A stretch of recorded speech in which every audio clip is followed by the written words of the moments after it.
Good evening, TDN listeners and viewers. Hello, hello, hello. It's time for another episode of This Week in Interview with your host and guide, Anthony Drago. It's always a pleasure to be here on a Wednesday. In fact, I look forward to this hour or so that I spend in your company, and I always appreciate that you make the time to spend it with us and with me on This Week in Interview. I know there are so many things that compete for your time and your attention, and so I am super, super appreciative that you make this week an interview a part of your weekly schedule.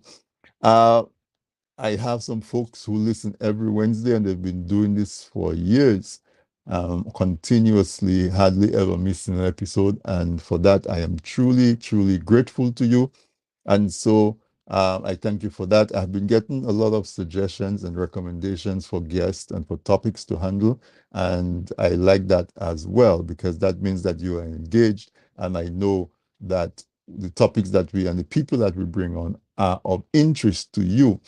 As I always say, what we try to do on This Week in Interview, what we do, my friend says, you don't try, you do. What we do on This Week in Interview is that we bring you contemporary topics and we try to bring it to you from a different angle, not from what you can find out by just clicking your mouse or browsing the internet. We try to bring it to you differently. And so what we tonight is no exception. But let me just say good night to you. If tonight is the first time that you're listening to This Week in Interview or watching us on This Week in Interview, welcome. I hope that you find this hour or so useful enough that you too would become a regular viewer and listener to This Week in Interview. A special good night to you if you're listening in Dominica. Apart from our usual Facebook pages of This Week in Interview and TDN Radio. We also on Instagram. We are on tdntv.net. And of course, in Dominica, RVR Jams on DigiPlay Channel 59 carries This Week in Interview live. We're also on SBE Radio in Toronto, and so good evening to you listeners who are listening there. And thank you to the management of these stations for collaborating with us and bringing what we say and what we do here to your audience. We really appreciate that very much. I always encourage you to share the link, invite 10 people to watch This Week in Interview with you. That way, the information that you get will be shared sufficiently, and we can, if we take action on the things that we do, we can create a movement. Tonight, I'm super excited about um, my topic tonight. When I was about, I think I was 11, I left Castlebrooks to go to Roseau to attend Dominica Grammar School. And at the time, I lived with my older brother, Gillett Regis. He quickly became a mentor, whether intentionally or unintentionally, but you know how young boys are fascinated with their older brothers. But he was super smart and super, just motivated and everything. And as I grew up, I find out that I still try to do a lot of things the way he does them. And so, but why am I saying that is because he had a chess set, which is the topic of tonight's conversation, chess. But he had a chess set underneath his bed. And when he was not home, I would sneak in and take it. There were the rules in there. I read the rules and would just play chess against myself until one time he happened upon me and realized that I was using his chessboard. And then he would play with me a little bit. So I have these fond memories of chess.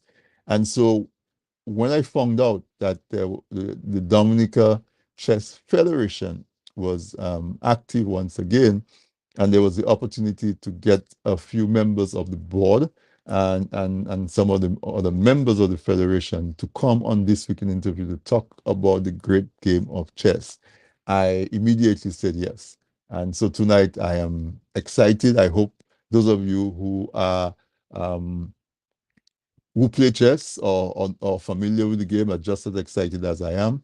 But even more so are those of you who are not familiar with the game of chess. And tonight you're going to learn a little bit more, a lot more about the game. And if that would stimulate you to explore and to even dabble and start to play, that would be tremendous. There are numerous advantages to the game of chess to be a chess player, and we will explore some of those advantages and benefits as we go on in the program.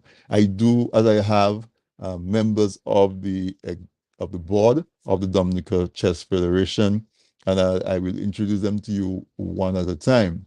What I'm going to do first off, right off the bat, though, before I introduce them, is I got a video online, and on full credit to WikiHow, that sort of gives the very basic of the setup of the chessboard, the different pieces, what they do, how they move, and the objective of the board. So I thought I would just start the interview tonight with that, so that at least it brings all of us on sort of like on the ground floor of the game of chess, so that at least you know what the game is about. We always hear the reference when we want to say that someone is much superior in terms of strategy or function than another person. You hear people say, this guy playing chess while the other one is playing checkers. So how similar is checkers to chess? Let's watch the video and you will see that they're very different. Probably the only similarity that they have is that the board on which you play checkers and chess look alike, and maybe there are some strategies that maybe overlap in both instances. So let's run the video to start off on the game of chess and how you set up your board and the different moves. To set up a chessboard, place all of the white pieces on one side and all of the black pieces on the other side. Your pieces should be arranged in 2 rows. The back row should contain all of your special pieces, and the front row should contain all of your pawns. Pawns are the short pieces, and they can only move forward, 1 square at a time. However, when you capture a piece with a pawn, the pawn moves diagonally. To organize the back row, place the rooks or towers on either end. Rooks can only move vertically or horizontally, but they can move as many squares as you want. Then, place the 2 knights, which usually look like horses, beside the 2 rooks.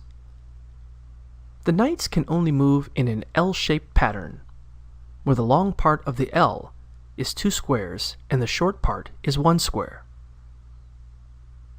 Knights are the only pieces on the board that can jump other pieces.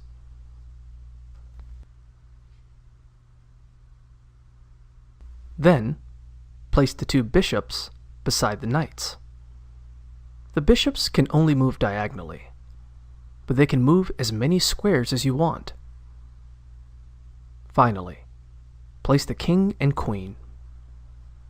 If you're looking at the board, the queen should be placed on the left, and the king should be placed on the right. The queen can move vertically, horizontally, or diagonally, and she can move as many spaces as you want. The king can move in any direction as well, but he can only move 1 square at a time. The goal in chess is to capture the opponent's king while protecting your own. The first player to capture their opponent's king wins.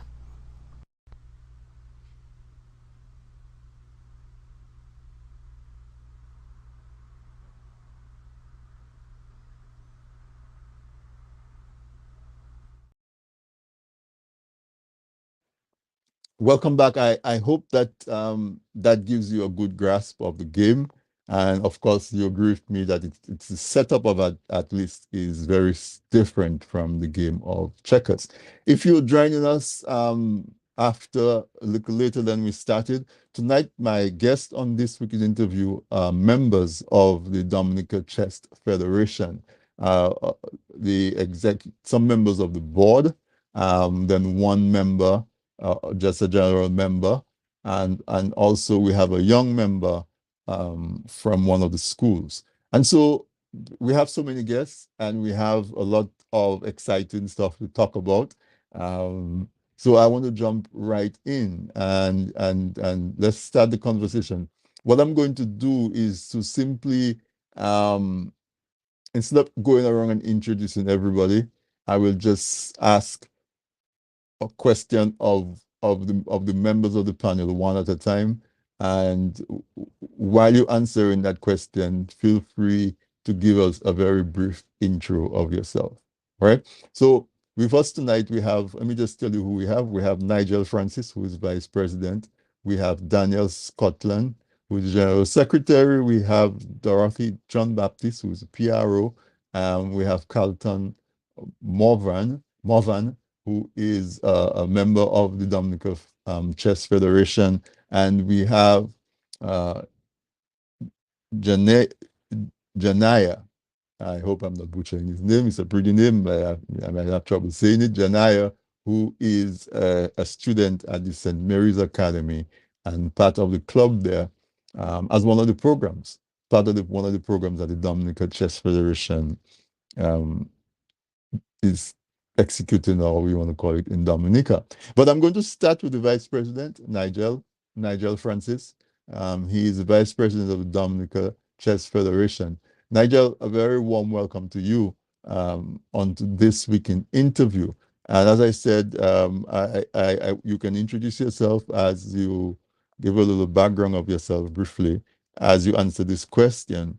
But I want you to tell listeners right off the bat about the Dominica Chess Federation, a little bit of history, a little bit of background. Who or what is the Dominica Chess Federation? Okay, Nigel. greetings. Mhm. Yeah, greetings. Yeah, thanks for the opportunity tonight for us to speak here.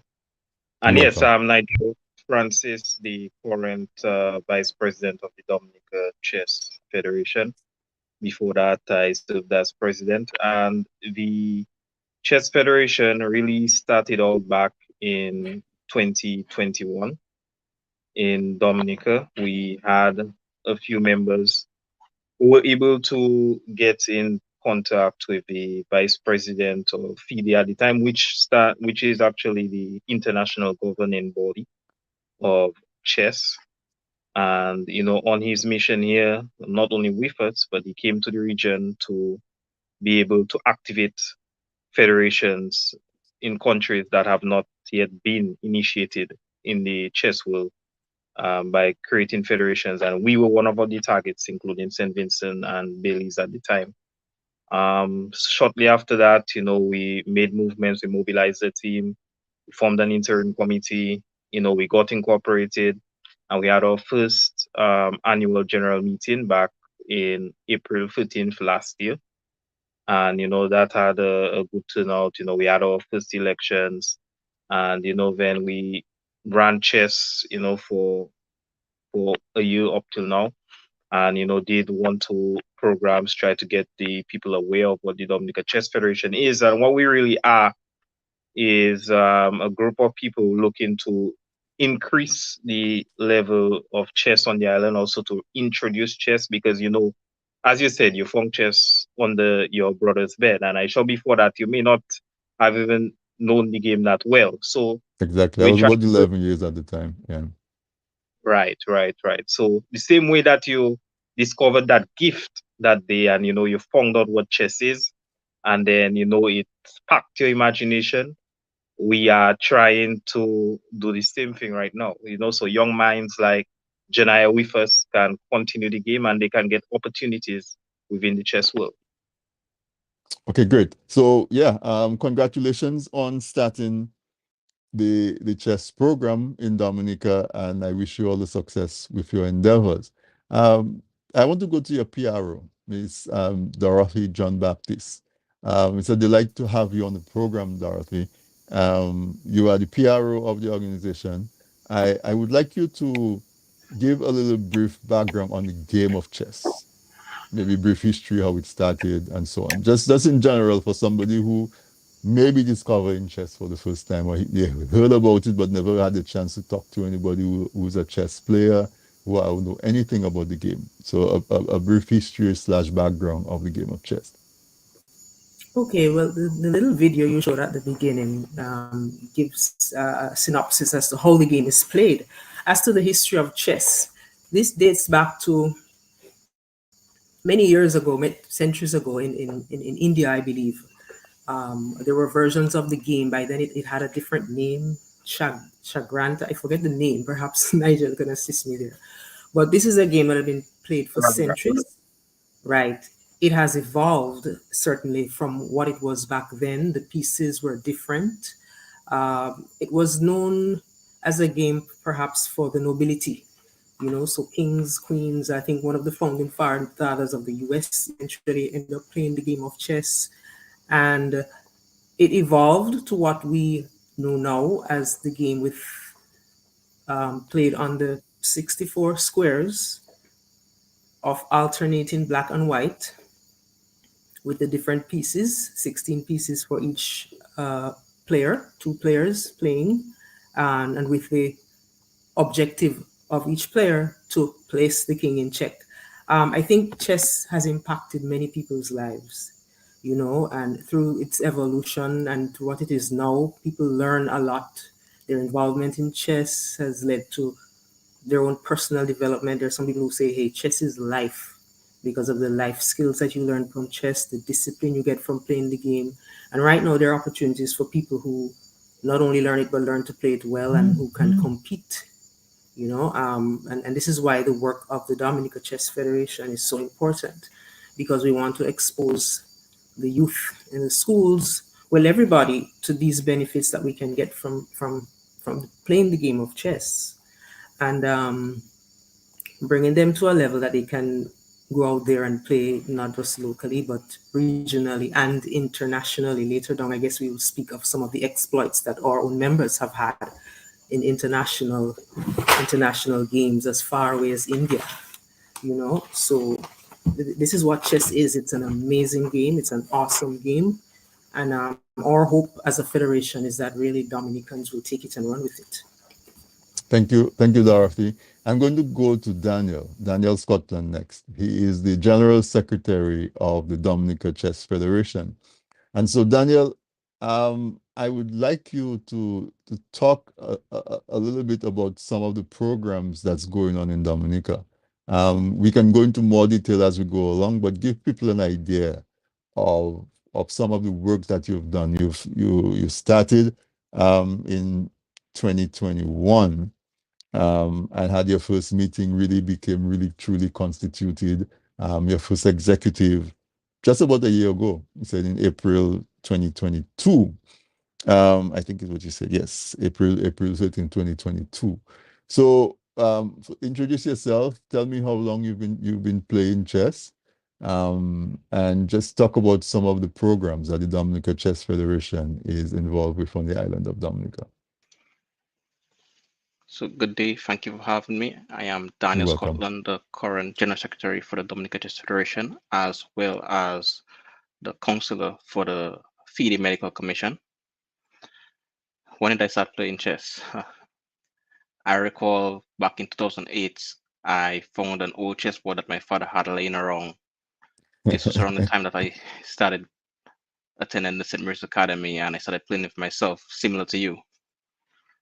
And during break time in the library, I met some students who also played, and I also met Brother Wakeham, who helped teach me how to play at a better level. Mhm. Okay, so the Dominican Chess Federation has had a few activities since its inception. Notably would be our Chess in Schools program. This was brought about by the assistance of a gentleman from the FIDE Educational Commission, Mr. Leoncho Garcia. So this program involves essentially taking chess back to the schools. Like in your time, you may have also had the chess in school program. I'm not sure, But like I said, we had one in SME, but that has since died out. One of our goals was to reintroduce that program back into the schools. So, like we have Mr. Chinaya here with us. Hopefully, I did not butcher his name as well.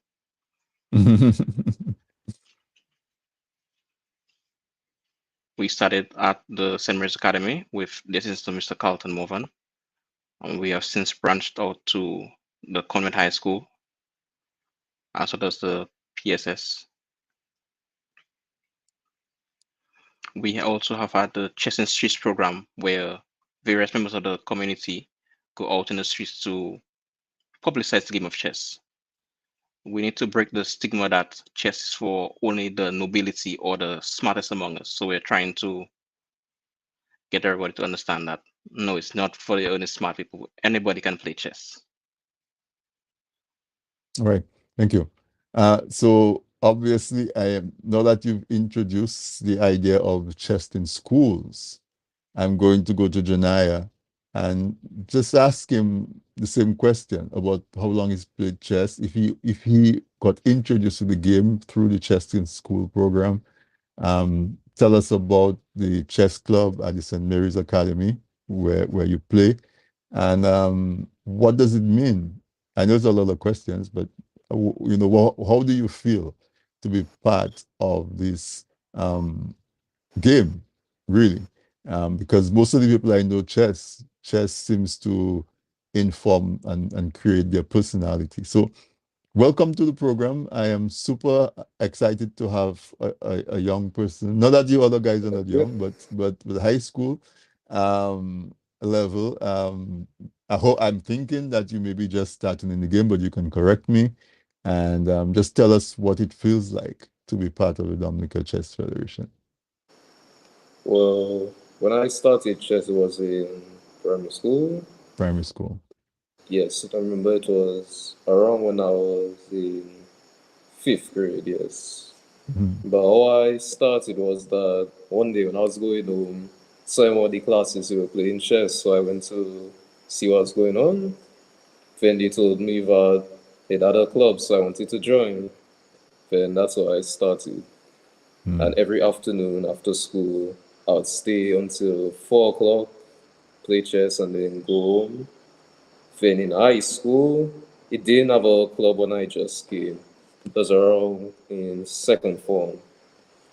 I heard on the announcements that they were bringing it back, so I said I would join. And I found it nice, got to play against new people, and I got a challenge. Yeah? You got a challenge. Yeah. So let me stay with you somewhat. What does that mean that you enjoy the challenge of playing the game and Yes. playing people who may be a little bit more skilled than you? How does chess in a sense affect you as a student and as a young man?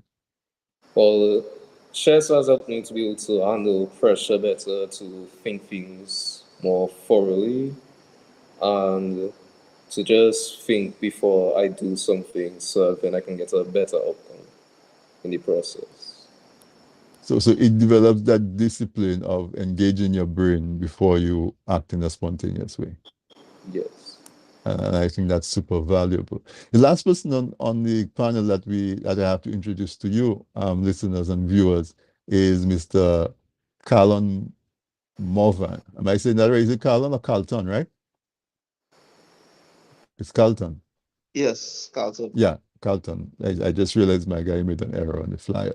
So it's Carlton Morvan. Welcome to the program, Carlton. It's a pleasure to have you. You are a member of the Dominica Chess Federation. I am going to assume that maybe you were a chess player before and was excited when you heard that the Dominica Chess Federation was going to be formed and you jumped on it. Just give us a little background of yourself and the game of chess in your life, and also if you had to say set like an aspirational goal for the Dominica Chess Federation, where would you like to see the federation be, say, in 3-5 years time, when you've really had a chance to make your way into the community? Well, yeah. First of all, thanks for having me. As you said, I'm a member of the Dominica Chess Federation. Well, when I first heard about the federation, I was really happy that we were starting a federation. I knew Nigel long time. I mean, he's one of the guys I played chess with a lot before, and then because of him, I met Daniel, and they were the ones who started pushing to get the federation formed, and with the help of Mr. Nigel Schutz, who was the vice president of FIDE, the International Chess Federation at the time. We were able to form the Chess Federation. Um, I would say for me that playing chess is, it, I don't know how to describe it, but it's just a good feeling that to sit there and to challenge your mind, to think, to come up with strategies. Let me tell you, right, play Nigel, that man has pushed me so much to think over the board. And our, like from playing chess, it's like everything just kind of transpire into life. We go from discussing chess strategies, and then that would remind us of something in life. And then Nigel will bring up a book that he reads about something, and then we start discussing a situation. So it's like even in like just after playing, we continue thinking, and then we just end up thinking beyond chess, thinking of our life and how we want to improve and strategies in doing things in our life. So I think chess provokes thought and thinking, and at least it has done that for me. So I'm very happy I started playing chess. I started playing when I was young, but didn't really have anyone to play with. So I learned, actually, there was when KFC first came into Dominica, upstairs, there was downstairs and upstairs, and upstairs there was a gentleman playing chess. And I asked him to show me how to play. I see on TV, I always wanted to play. And then he showed me something. And after that, didn't play again for years. Got my own set and started learning because there were instructions in the community set. So you start learning, how to move the pieces. And then eventually I found chess players on island, and Nigeria has always been trying to get as many chess players as he can find. If he hears about the chess player, he tells me, can't tell that person playing chess and go. And then I tell him, me how to play him. Is he strong? And then how to play him. And then so because of chess, I met new people. I learned different things. I started trying to improve my game when I started meeting more players. I'm really happy with that. Um, I want to see the federation in a few years just expand. Even doing the chess in schools program, they currently how would you put it, the chess teacher at SMA. I don't teach the school, but I do chess with them after school on Tuesday. So every Tuesday from 3:15 to 4:30, we have chess club. So that's what I do for now with the students. I want to see that we form clubs on island. We do have the federation, but you can have clubs under the federation, and I want to see that set up. And we have various clubs competing against each other. In addition to having our national championship, we could have club championships where clubs compete against each other, and that would easily help us identify strong players, good players that can represent Dominica in future Olympiads and other events. I want to see that Dominica places really high in the Olympiad in the future. And the Olympiad is probably the biggest team chess competition that we have. It happens every 2 years, I believe, of 2 years or 4 years. 2 years, I think.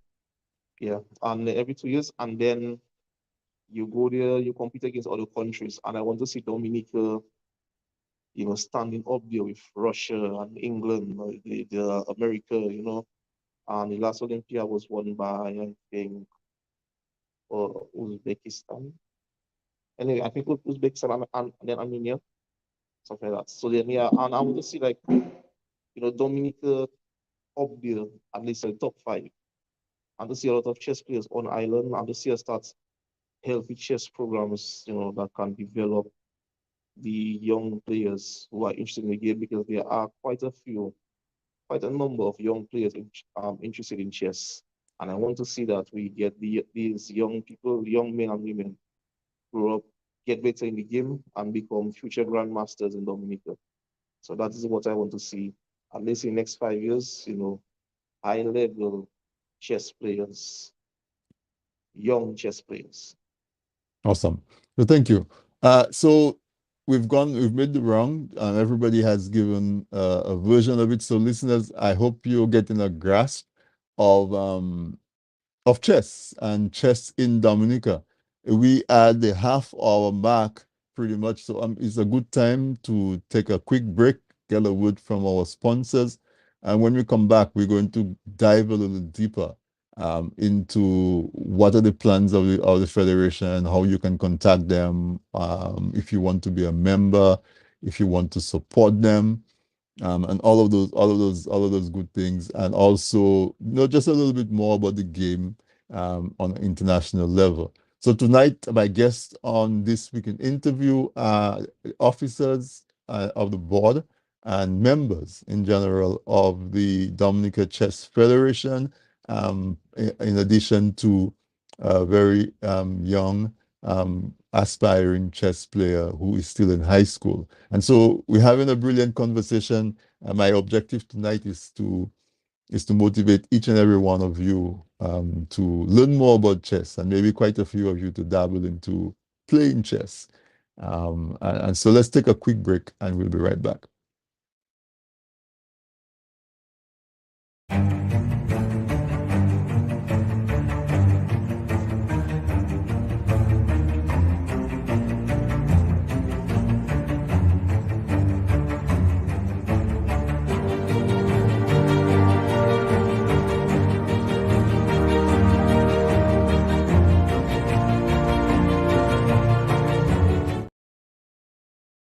Presented by People say I've got a great smile. Well, I have to say, this is all thanks to the professional team at Beacon Dental Group right here in Dorchester, Massachusetts. I've got world-class dental care. Beacon Dental Group has expert and caring staff dedicated to providing the most advanced and satisfactory treatment in all aspects of oral health. Their services are designed to meet your needs and give you a perfect smile, too. General checkups, cosmetic surgery, Gemini laser service, and advanced procedures, all in a state-of-the-art facility. Call or visit Beacon Dental Group today, 1026 Blue Hill Avenue, Dorchester, Massachusetts, or call 617-282-2146 for a smile that lights the world. If you live in Canada, the US, and the UK and are looking for Dominica products including cocoa sticks, bay rum, coffee, soaps, crafts, and other popular Dominica items, then look no further. You can now shop on BuyDominicaOnline.com, a secure, easy-to-navigate website selling a wide variety of Dominica-made and Dominica-inspired products. When you shop on BuyDominicaOnline.com, you are helping to grow Dominica's economy. Go to BuyDominicaOnline.com and enjoy home away from home. Looking to promote your business, engage current customers, and reach new people? Well, look no further. From the basic presentation to a fully fledged advertisement, use your video ads to attract customers. At Man's Audiovisual Productions, we do just that. We produce videos for business and event promotions, product demo videos, animated explainer videos, fundraiser ads, and much, much more. Engage your clients and sell online. We customize the video to match your brand design. Guaranteed to play flawless on all devices, including smart TVs. Contact us at telephone number 203-690-4342 or 767-245-6238. Visit our website, mansaudiovisual.com. or email us at derekvideo@gmail.com.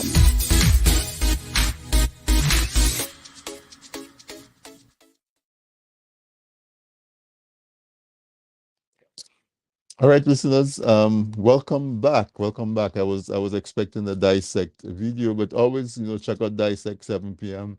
on a Saturday evening on tdntv.net and of course on Island Therapy Facebook page. Tonight, my topic and my guest is chess. Chess in Dominica, chess as the game. Um, what do you think of when you hear the word chess? The most common um, time it is used in general public is when we want to refer to somebody who is strategic.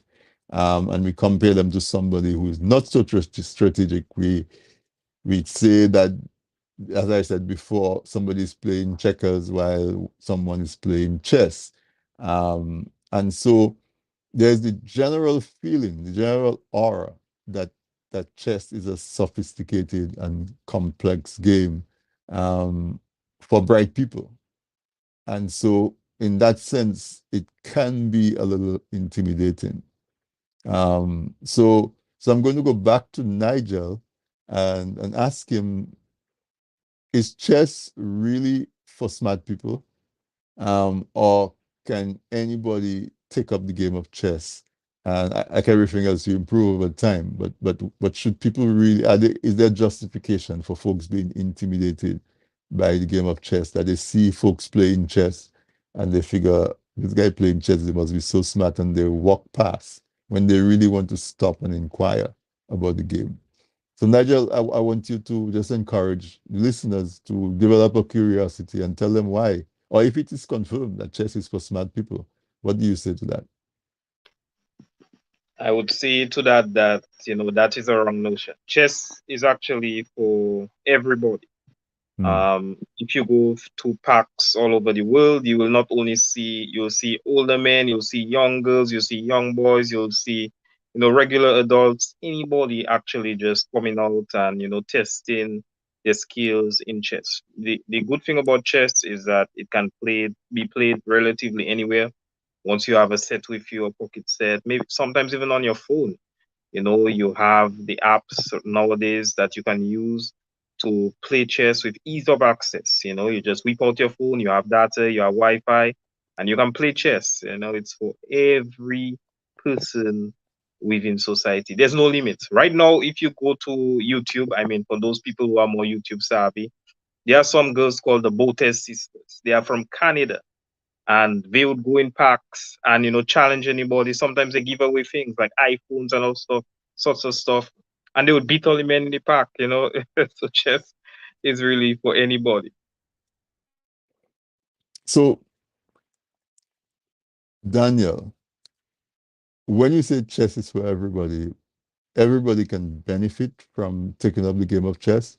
Um, let's talk about some of the more direct benefits that a person can derive from being a chess player, a regular chess player. Any from picking up chess, you know that it helps develop critical thinking and it helps with cognitive skills. Leandro Garcia once said that soon a doctor will recommend an apple a day, exercise, and a game of chess Mhm. because chess will help with your cognitive reserve.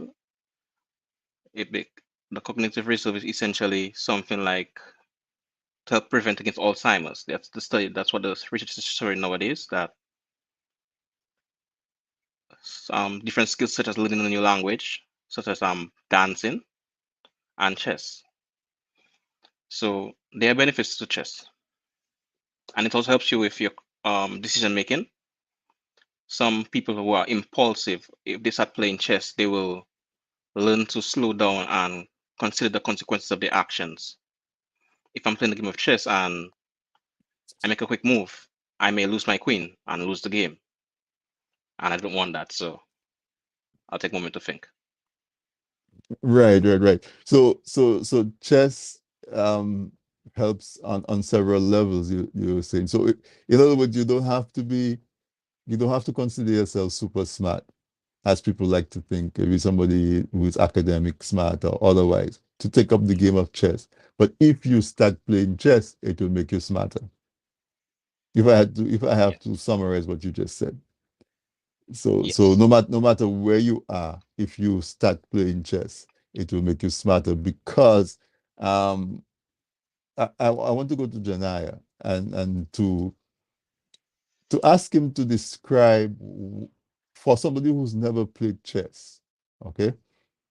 Describe what it is like to play chess with somebody who is, say, evenly matched with you, or maybe maybe a little superior in terms of experience. Maybe they're playing it for longer. What does it feel like as an opponent to want to give that person a challenge, and not just somebody that they can just walk over and beat? What does that feel like? What do you do? Describe the game. Describe the actual playing of a game. Well, I would say that it will come down to creativity. So you really have to think harder if you want to try to win and not get a draw.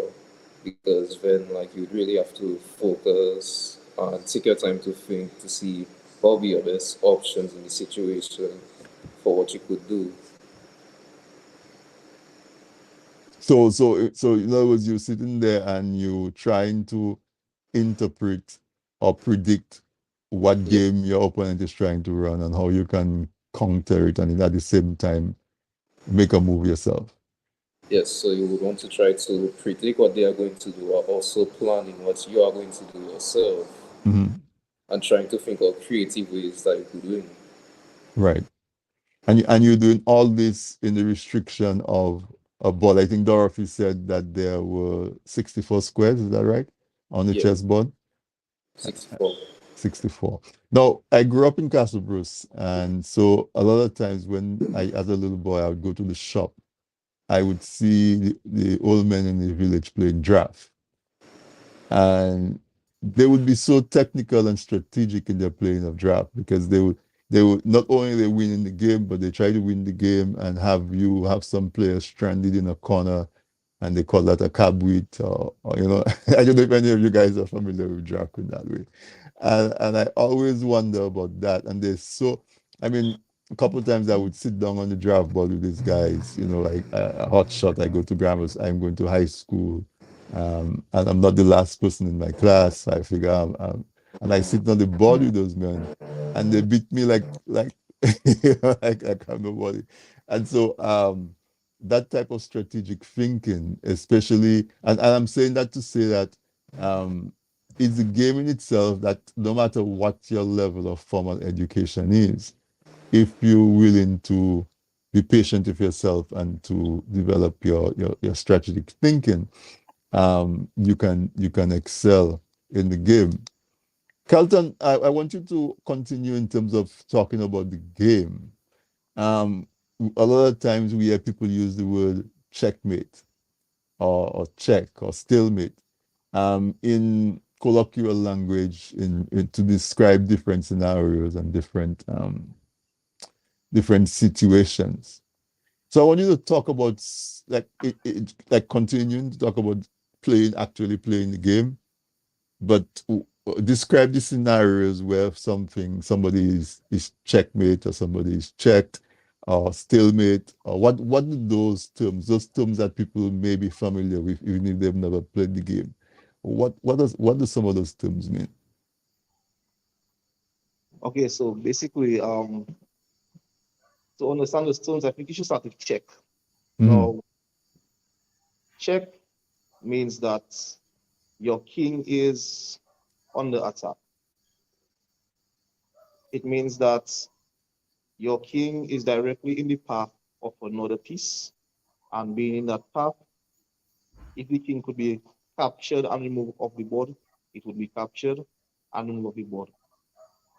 When your king is in check, this is a move that you must deal with. There is nothing else you can do on the board except for dealing with that check. Right. It is what is referred to as a force move. You are forced, obligated. You have no choice but to deal with that. There are different ways of dealing with it, but it must be dealt with. Right. So when somebody has you in that position, they say check. So that's what a check is. Mm-hmm. Oh, So basically you alerting the person that if they don't take action, for their king can be captured and they lose the game. So you don't just sneakily place a piece where you can capture the king and hope the person don't see it. You actually have to alert them that your king No, can be because captured in the next move. the king cannot be captured. You cannot capture the king. Right, but the objective is that though, right? Right. So now the check tells the person your king is under attack. Right. So I am attacking your king.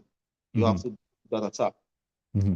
So the person now makes a move that will stop the attack. Either Right. you capture the piece that's attacking the king, you block the attack with another piece, or you move the king out of the way of the attack. Right. So that's the only way to deal with check. Right. Other than that, you have no way of dealing with it. Mm-hmm. Now, from that, you get the term checkmate. Mm-hmm. Checkmate means that I put your king under attack, but there is no way for you to deal with that attack. Right. You must deal with the attack, but however, you cannot block it with another piece. You cannot capture the piece that is attacking your king. Right. You cannot move your king to another square where it will no longer be under attack. Right. And at that point, you are now in checkmate and you have lost the game. And you've lost the game. Right. Okay. Right. Now, the stalemate is the one where sometimes you like it and sometimes you don't. Yeah, because if you lose in a game and then you try to look for stalemate because that's the best option you have. You Right. kind of get the checkmate or the stalemate. And what happens is that your king is not under attack, right? But it is your turn to play, and there is no where for your king to go. And you cannot make any other move on the board. So there are no other pieces that you can move. And your king itself, while there may be empty squares for it to go to, it cannot go to the squares because those squares will put it under attack by another piece. And in chess, you cannot put your king on a square where it will be under attack. So you cannot put yourself in check. No, you cannot put yourself in check. And so if the only move you have would result in putting yourself in check, that is called a stalemate. As long as your king is not already in check, then yes, it's a stalemate. It's a stalemate. If your king is not under attack, and there are no other legal moves that you can make, then it's a stalemate. And that is equivalent to a draw in color. I mean, yes, to a draw. Okay. I want to say also that there are other ways to draw in chess. You can call it stalemate as well. If you repeat a position on the board 3 times, so that the board, all the pieces are in the exact same position 3 times in the game, it is a draw. I think that decision has to be confirmed by or it has to be made official by the arbiter in the game, but that is a draw. Also, let us say everybody, all the pieces are off the board except for the kings. So you only have kings left on the board. That is a stalemate as well. Because you have no other pieces to play with. There's no way to put the king in checkmate. So the game is over. It's a stalemate. And there's one other way. No, I think that's it, yeah. Right. Okay. I mean, this. What did you say? I said if I missed anything, but it's still midnight. Yeah, it makes sense because for a king to put a king in check, it would have to put itself in check. So that makes sense.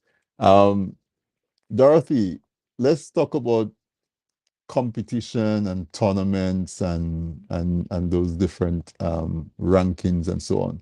What are some of the tournaments that take place that regionally? I am guessing you're organizing tournaments locally, But what are some of the regional and international tournaments that the members of the Dominica Chess Federation have the opportunity to participate in?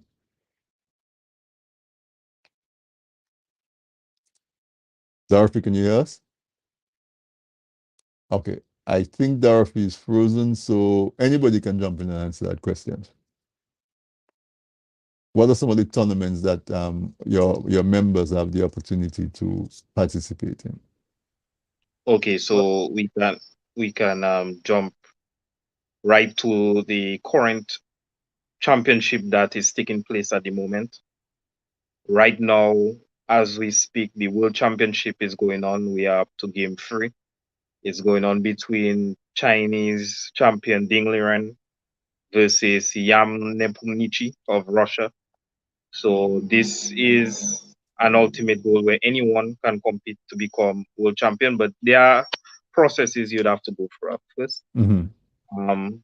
One of those being the candidate tournament, which is the selection of the top 8 qualifiers who would play a double round robin, which simply means you play everyone twice in the competition, once with the black pieces, once with the white pieces, and then the winner of that competition normally faces the world champion.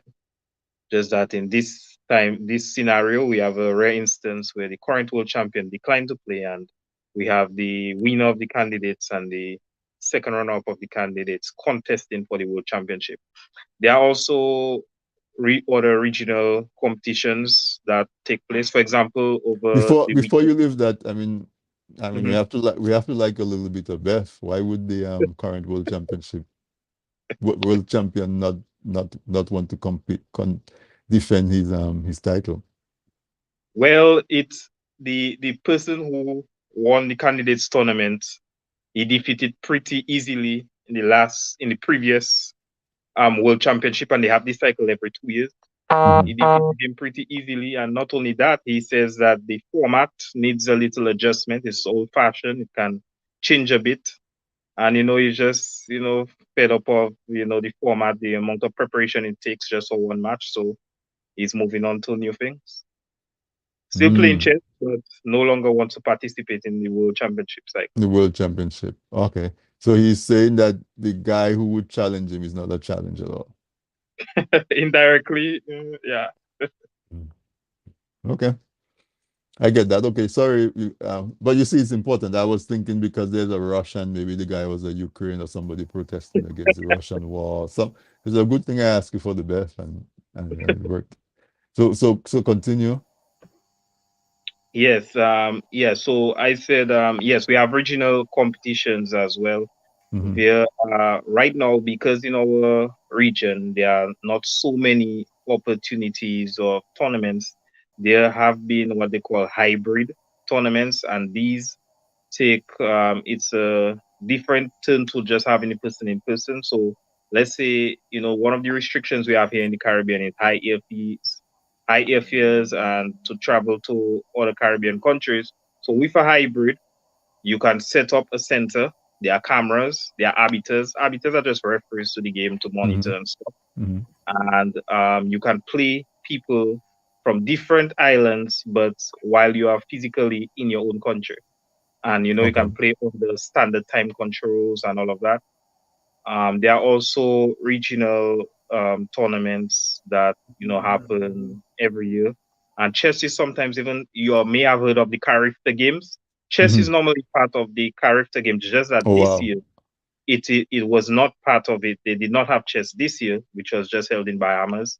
But that is another place for the young people like Janaya would be aspired to go to show to prove their might, at the Carifta games. Awesome. I see Dorothy is back with us, but before I go to Dorothy, you talk about the timing. A lot of times I see you guys play chess and they have a clock. Um, Talk a little bit about that aspect of the game. I guess it's at the tournament level mostly. Yeah, so usually in chess with the time there are usually three main time controls. So there's Mm-hmm. what you call the blitz, comes from the German term blitz, like lightning, Mm-hmm. and that's when you play fast chess. It's so usually 5 minutes or less. And so 5 minutes or usually, less for the entire game? yeah, so each side will start with 5 minutes or less. Okay. So it's very fast paced, Mhm. and you don't have a lot of time to think. The step above that is the rapid chess, usually 10 to 30 minutes per side. Mhm. And that is a little bit longer, still not as long as classical, but it gives you more time to think and you have, a little more leeway in that time control. And the final one is classical, which is usually up to once a whole game takes at least an hour more. And that's the standard time in most classical events would be like 90 plus 30. And what that means is that each player would get like an hour and a half of time each. But every time they move, they get an additional 30 seconds added to their clock. So when you say each player will get 90 minutes, in other words, the time that a player takes to make a move is accumulated, it's added up. Yeah, so what happens is like in the chess clock, it's a double-sided clock. Mm. Each player has their time displayed on their side of the clock. So when Mhm. your time goes down, you press the clock, your clock stops, and the other player clock starts to run down. Okay. Because it's their turn to move. And so so if 90 minutes it goes by, you consider lost that you lost your game. If your Yeah, time expires. yes, yes. If your Unless time ex there are some special conditions, there are exceptions. For example, if you had a forced checkmate or stuff like that, arbiter declare draw. But for the most part, yes, it's a loss if you lose on time. if you lose on time. Okay. Dorothy, welcome back. Happy that you're back. Tell us about the different standing, the different ranks or stature that chess players can achieve. Okay, so there's the grandmaster level, which is I think the highest level. At Mhm. that point, you would have had achieved a rating of like over 2,300. When you play games which can be rated, this is the way in which you achieve ranks, your ranking. So, and that's one of the things we want to do as a federation, to allow for our players our members to participate in games where they can be ranked. So at 2,300, you're a grandmaster. At a ranking of about, I think, 2,200, you're an international master. And there's abbreviation GM for grandmaster, IM for Mhm. international master, Mhm. and FM is like 2,100 ranking. And I think a candidate master, which is the next level down, is like 2,000. And I'm not sure what's below that. You're just really rated under 2,000, I guess. They have different. Well, I've seen other ranking levels, like you say, under 1,400. Like we had a hybrid tournament the other day, and there was that level, that kind of grade level that players can be in. So Mhm. it's your ranking is based on the level that you have achieved in games that you've played, and you achieve this ranking once it's a rated game that you're playing in. So how do you, Um, if you win a game, you get a certain number of points? Is that what it is? I think Like that's every, how it works, right? okay. Right, Nigel and Carlton are the masters at this, and Well, they Daniel. can they can jump in and help as well Yeah. if they know the details. Yeah, so what happens is, yes, when you win, you get a certain number of points. It's what they call an ELO system. It was invented by Apad ELO, a mathematician, and it's so the max points usually you can get 17, 30 points based Mhm. on the rating. There's a formula, but yeah. Mhm. And as Dorothy, she was saying the different titles. Now, the ratings Dorothy is listing, that's actually for the women titles, because now they have both the women and the male titles. Now, women can also have the open titles, what they call the open titles for both men and women. And there are some only women titles. So, for example, you have Grandmaster, International Master, FIDE Master, which are all open titles, but you also have Woman Grandmaster, Woman International Master, Woman FIDE Master, which are strictly for women. Okay. Um, we had a question from one of the viewers. Can you bring it back up? Anyone, can you guys see it? It would be great to see how we can localize the game to reflect Dominican society.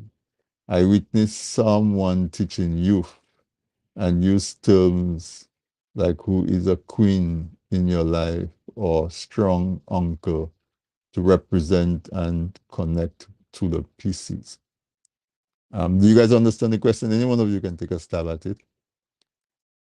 In terms of when you like you in the schools or if you out in public trying to introduce people to the game, uh, how do you go about getting folks to relate to the different pieces on the boards and getting them to understand, get a feel for the importance and the role of each piece? Can any of you want to speak to that? Well, I think like what that person, based on what the person witnessed, so they identified the queen, which is considered to be the strongest piece on the board, because the queen can, well, the queen can move, as the video Freely. shows, in any direction, a number of squares. The queen also, each piece has a value, and the queen has the highest value, which is 9 points. So there is no individual piece valued higher than the queen.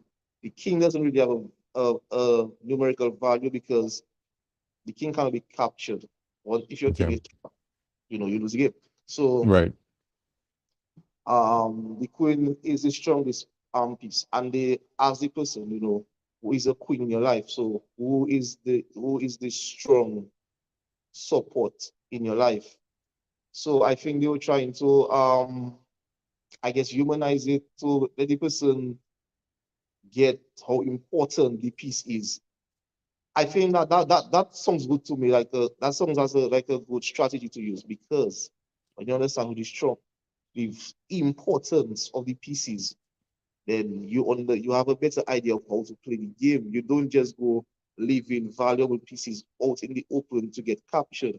And you can find it happening a lot among new players because they don't really understand properly the value of the pieces. So we could, let's say, relating it to Dominica. Maybe you could, I don't know, like that's a good way to do it. Say, who is the most important person to you? Or let us put it in a level where you can say in the school. So you say, who is the most important person in the school? And they could probably say the principal. So then you say, think of your queen as the principal. Or you could say, who's your favorite teacher? Because other students have their favorite teacher. So you could say, they would say their favorite teacher. Think of the queen as your favorite teacher. You don't want anything to happen to your favorite teacher. You could even really say, think of the king as a favorite teacher, because ultimately you want to protect your king. You don't want your king to get checked or checkmated. And you can go down the line, ask them from the favorite teacher. Maybe who's your second favorite teacher, Right. Things like that. Who's your best friend? Who your other best friend is, who do you like to be your and you can help them understand the same way you have people in different circles in your life. It's like that's similar with the pieces, because I mean unconsciously we do that. We have people that are dearer to us than other people. So on the board, when you have your pieces, you have pieces that are more valuable, Than others. not Right. just based on principles of the game, more valuable than other pieces. Yeah. Then you find Go ahead. say, I'm sorry. No, go ahead. I'm sorry. there are exceptions where you find that based on the position of the board or the strategy that you are trying to execute, that there are pieces that might end up being more valuable, even though based on principle, basic chess principle, that piece is actually of a lower value. For example, let's say the knights and the rooks. The rooks numerical value is 5 and the knight is 3. But you may find yourself in a situation where you would have to give up your rook rather than give up your knight. So the knight then is the more valuable piece to you. So it can help you understand by relating to people in your life and situations in your life. It can help you to understand how to work with your pieces, how to value them and their importance, and how you want to treat them. So I actually like that strategy. That strategy, yeah. Implement it. Yeah. When I told you I played chess as a young boy and my brother discovered me messing with stuff, he explained it to me similarly. I don't know if that's the classic explanation, but he says, okay, your rooks, which look like columns, like pillars, are the solid physical things in your life. Um, your rooks are the people who will go to battle for you. So those are your soldiers. Those are people, if you're in trouble or something, you go talk to them and they will figure out a way to pull you out of the fire to defend you. Um, your bishop are your advisors. Those are people who will mentor you. If so, somebody you go and talk to, as a young boy, you end up in some trouble or something. You may not want to go to your parents, but there is some other person in your life who you feel more comfortable speaking with. Um, and then, of course, your queen, for example, would be your parent or that person who will ultimately defend you.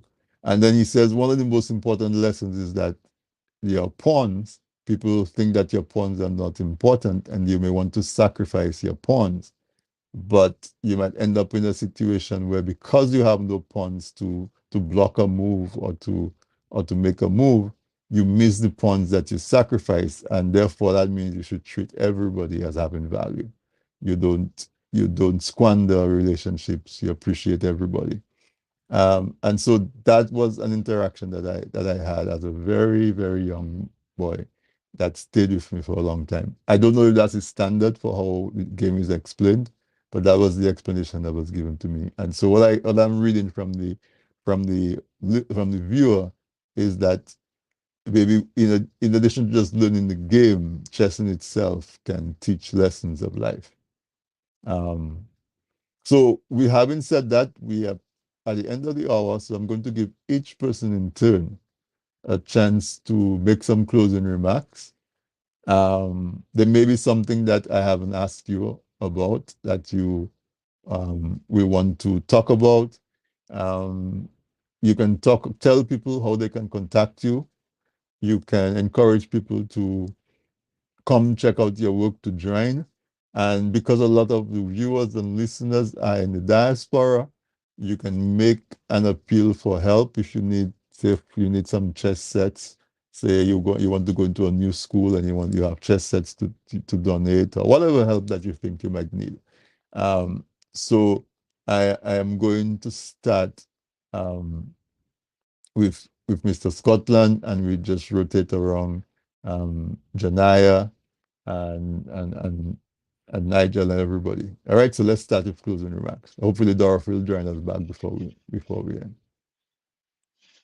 Okay, so we mentioned that the top level of chess, the highest ratings, the grandmasters and so on, but I would just like to let everybody know that you can start off from the ground and get to that level as well. Awesome, yeah. And those abroad, those who play chess who may already have ratings, if you'd like to represent the country, you can also apply to become a member of the Dominica Chess Federation, and your rating will be changed to, sorry, your association will be changed to the Dominica Chess Federation, so you can represent from abroad. So you can just give us an email and we'll help you out with that. Okay, you want to say what that email is, please? The Dominica Chess Federation at gmail.com. The No Dominica spaces. Chess Federation? Dominica Chess Oh, just Federation. Dominica, okay. Yes, at gmail.com.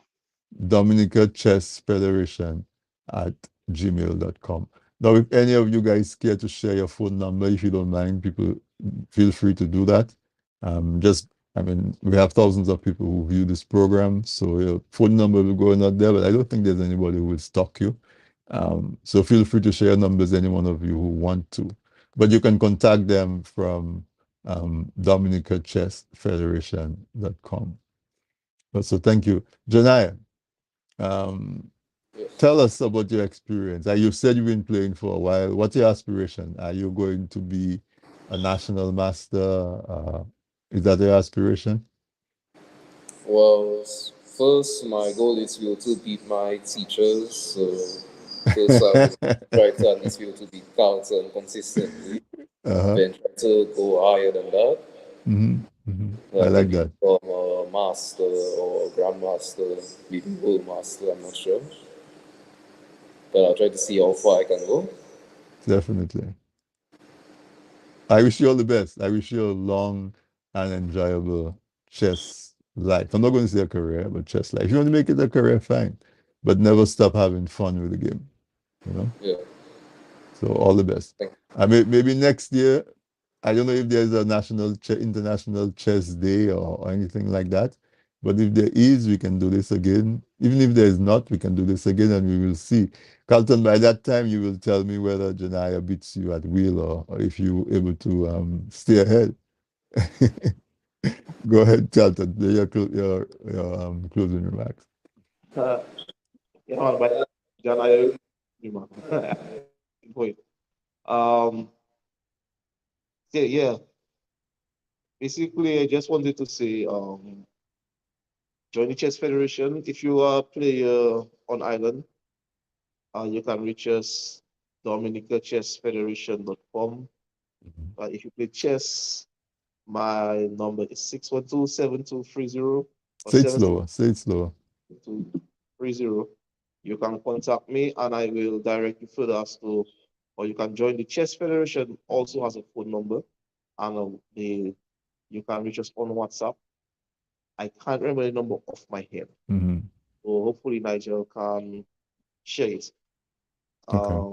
So they can call you if they want to challenge you to a game. And if you beat them, then they're obligated to join the chess federation. Yes, they can do that. I prefer if you WhatsApp me though, to be honest. But yeah. Just contact me and we can play. I like to meet new players. I like players tell me, boy, I strong, I can beat you. I like to hear that. Love it. Okay? In Federation, you will have our national chess championship to look forward to. We do that where we did one last year, we didn't one this year again, and something we're going to try to do every year.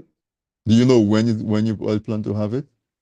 Well, it is scheduled, or at least was scheduled for May, but because of various events happening, like we had a lot of tournaments coming up. We had a tournament last month for hybrid. We had one over the Easter weekend again. Then we are going to be playing. Some of us going to be going to the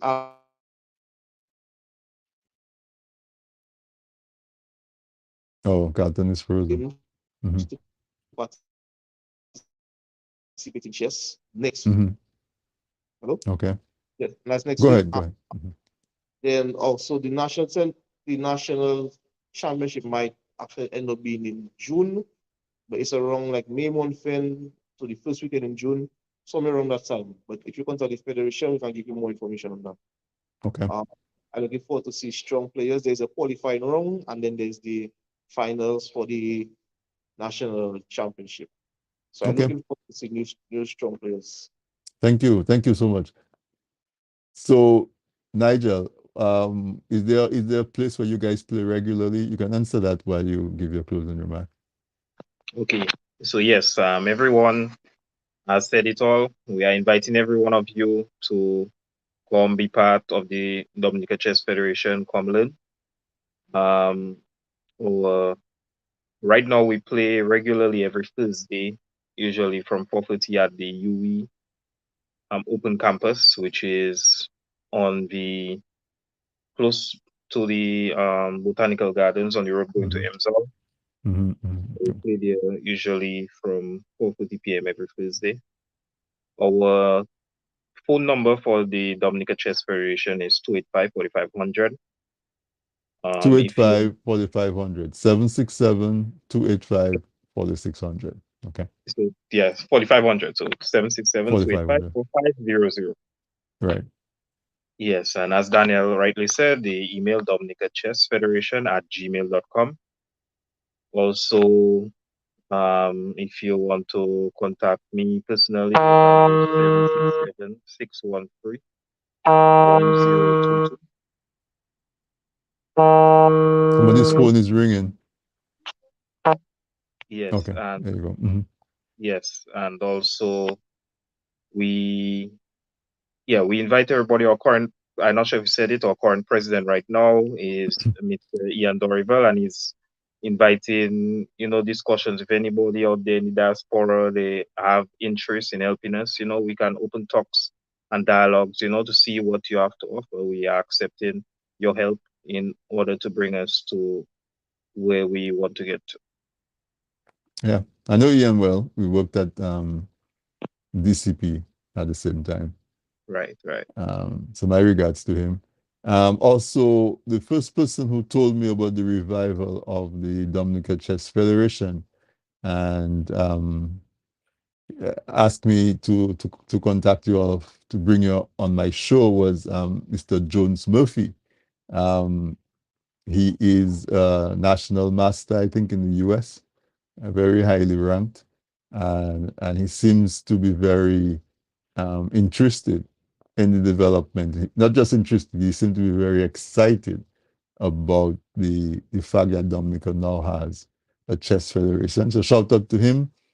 And just to wish all the members of the Dominica Chess Federation all the best. Maybe what you can do is to contact us right around the time when you have your national competitions. If you need some publicity or anything like that, feel free to contact us, and we will definitely work to help you get the word out. I admire what you do, all of you, and I wish you all the best and every success. Janaya, stay with it. Encourage your folks to participate, your friends, and so to participate. And I encourage all of Dominicans, everybody, anybody who's looking at me, even if it's simply to buy a simple chess kit and start playing, or download an app on your phone and start playing. As I said, there's a lot of benefit mentally, and your personality-wise. If you're a person who probably have an impulse challenge, you fly off the handle easily, or if you're a person who find yourself second guessing yourself a lot, or making moves or saying things that on reflection you feel like you shouldn't have said or you could have done better, chess will help you with that, because it will give you practice, give your brain practice to really consider the implications of a move, and at the same time helping you to train your brain to make those decisions faster and to take into account various scenarios, and to help with your decision making. All right. So I want to thank all of you. Thank you so much, Nigel, Janaya, Carlton, and Mr. Scotland. What's his first name? I remember you are Scotland. I don't remember the first name. I'm bad at that. Daniel. Daniel Scotland, definitely. I remember your last name. But all the best, young men and women. And Dorothy, of course, who is the one who ultimately contacted me. She's apologizing for her internet connection. But she thinks that everybody on the panel carried their weight very well. And I agree with her that although we wish we could have gotten more contribution from her, you guys did an awesome job. And this conversation was everything I anticipated and then some. So I'm excited for you. And I wish you all the best. So, folks, as I said, keep in touch, keep us up to date with what's happening. And if you need to come back, just reach out. I can easily fit you guys in for an hour. Or if it's just a tournament and you need 5 minutes to talk about it, even if I have another guest already lined up, I can give you guys 5-10 minutes to talk. And we have other programs as well, where we can help you to get the word out. So once again, I thank you for what you do, and I wish you continued success and motivation to stay on the path to realize the aspiration. In Before I go, I want to, Dorothy had told me about that you guys had a team that went to, I think it's India, to represent Dominica in the Olympiad, and they gave good account of themselves. I think we can steal 5 minutes. If any one of you want to talk about that, expand on it a little bit more. Okay, so yes, last year we had a team of 5 go to India to play for the first time in the Chess Olympiad. It was the 44th Chess Olympiad, and it was held in Chennai, India. Mhm. And it was a great experience. We had to play, it's basically our first time getting used to the international standards. The time control is setting. Mhm. We Mhm. we we met titled players. Players who have probably played these games. Like, for example, I remember a day or the morning before one of my games, I was looking up my opponent. That's what they call prep. You actually prepare for the game. And when I looked to see when he played his first Olympiad, he actually played his first Olympiad before I was even born, like in the 1980s. Wow. Yeah, so yeah, we got to challenge ourselves against, people who are well studied, people who well, trained, and it impacted us, to see the amount of discipline and the steps, that we have to take in order to reach some of those heights. But all in all, it was, as she said, we entered the competition ranked lower than what we finished. I trying to remember exactly the the final positions, but I know we climbed for like about 9 places or more. So Wow. yeah, that was That in good. Yeah. itself is a success. All right, so congratulations. I wanted to, just put it as an example. And last thing before you go, how many schools are you currently in your chess in school program? At the moment, it's 5 of them. SMA, PHR Secondary. We have Convent High School. We have ITSS, which is Isaiah Thomas Mhm. Secondary, and we have the Community High School. But we also have other schools that we have spoken to, including Portsmouth Secondary School, Arthur Waldron, Seventh Day Adventists. We spoke to the Dominica Grammar School, the Julio Secondary School. Yeah, these are some of the other schools we've spoken to as well. Okay, I'm going to try to pull some strings and get you into Goodwill, get a good response. And Castro's people smart, right? You should look at Castro's as well.